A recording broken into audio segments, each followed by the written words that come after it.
And after all the awards have been given out downstairs at the Kodak Theater, everybody comes up here to the 5th floor to the Governor's Ball, which is the official after party, the hottest party in town. Everybody wants to get in, and there's only 1,500 tickets. Cheryl Isaacs, who chairs the Academy's 2009 Governor's Ball, promises a toned-down event in the sign of the times. So much that is, so many things are not complicated and not really expensive. It's really the creativity that counts. We all know that.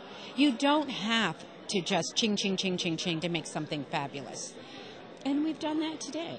Cheryl Cecchetto, who celebrates her 20th year as event planner, has created an East meets West concept for this year's event. It's an Asian fusion.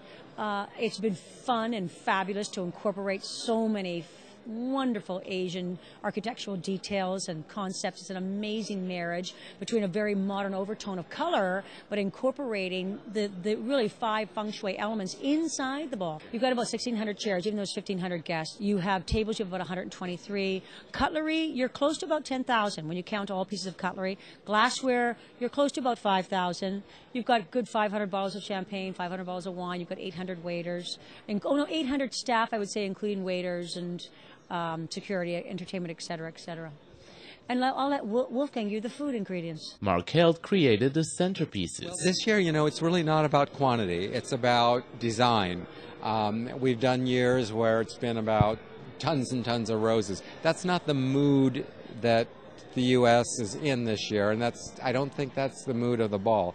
I think it's more about design, style, tranquility, and we're using more important flowers, maybe not the huge quantities of them, but flowers that stand on their own, where people can sit at a table and say, gosh, that's a gorgeous orchid, rather than how many orchids is that? Everyone will get giggly with the uniquely created cocktail of the ball. Yes, we have the Patron Gold Cosmo, which is Patron Silver.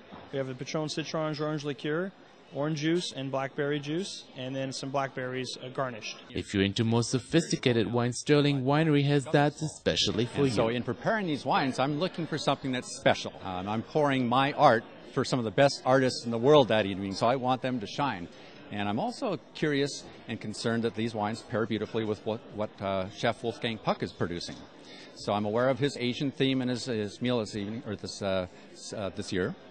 And I want these wines to work with his foods. And of course, no one is going to go home without the delicious food of Wolfgang Puck. That will include this year tuna tartare and sesame miso cones, chopped Chino Farms vegetable salad with ginger soy vinaigrette, Maine lobster and caviar, and of course the gold-dusted Oscar chocolates. And if you were not one of the lucky winners downstairs at the Kodak Theater, you can always go home with a chocolate Oscar made by Wolfgang Puck. From Hollywood, I'm Ron Jacobson.